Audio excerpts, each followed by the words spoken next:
Jeremias Kabanata 1. Ang pagtawag at pagsusugo kay Jeremias. Ang aklat na ito ay naglalaman ng mga sinabi at ginawa ni Jeremias na anak ni Hilkias, isang pari na mula sa bayan ng Anatot, sa lupain ni Benjamin. Si Yahweh ay nagpahayag sa kanya noong 13 taon ng paghahari sa Juda ni Haring Josias, anak ni Haring Aman. Muling nagpahayag si Yahweh sa kanya ng si Jehoiakim na anak ni Josias ang hari ng Juda. Maraming beses pa siyang nagpahayag pagkatapos noon hanggang sa 11 taon ng paghahari ni Zedekias na anak rin ni Josias. At noong 5 buwan din ng taong iyon, ang mga taga-Jerusalem ay sinakop at dinalang bihag sa ibang bansa.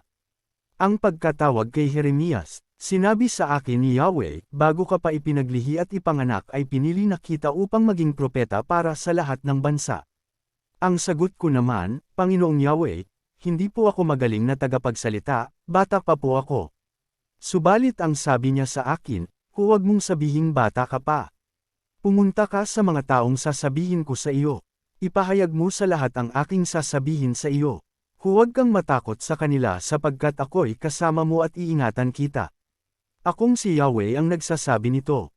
Pagkatapos, iniunat ni Yahweh ang kanyang kamay, hinipo ang aking mga labi, at sinabi, ngayon ay ibinigay ko na sa iyo ang mga mensaheng dapat mong sabihin.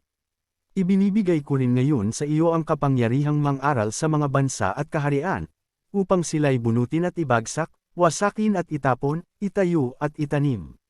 Dalawang pangitain. Tinanong ako ni Yahweh, Jeremias, ano ang nakikita mo? Sangapol ng almendra, sagot ko. Tama ka, ang sabi ni Yahweh, sapagkat ako'y magbabantay upang matiyak na matutupad nga ang aking mga sinasabi.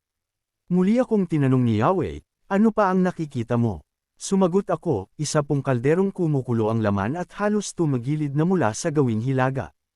At sinabi niya sa akin, mararanasan ng lahat ng naninirahan sa lupaing ito ang isang pagkawasak na magmumula sa hilaga. Tatawagan ko ang lahat ng bansa sa hilaga. Darating silang lahat at ang kanilang mga hari maglalagay ng kani-kanilang trono sa harap ng pintuan ng Jerusalem, sa paligid ng mga pader nito, at sa ibang mga lungsod ng Juda. Paparusahan ko ang aking bayan dahil sa kanilang kasalanan, tumalikod sila sa akin. Naghandog sila at samamba sa mga Diyos-Diyos ang ginawa ng kanilang mga kamay. Humanda ka at magpakatatag, sabihin mo sa kanila ang lahat ng iuutos ko. Huwag kang matatakot sa kanila kundi hahayaan na kitang matakot kung ikaw ay nasa kalagitnaan nila. Subalit pakinggan mo itong mabuti, Jeremias. Ang bawat isa sa buong Juda, kasama na ang mga hari, mga pinuno, mga pari, at ang buong bayan, ay kakalabanin ka. Ngunit hindi sila magtatagumpay. Magiging sintatag ka ng isang lungsod na ligtas sa anumang panganib, sintibe ng halijing bakal o pader na tanso. Hindi ka nila matatalo sapagkat iingatan kita. Akong si Yahweh ang nagsasabi nito.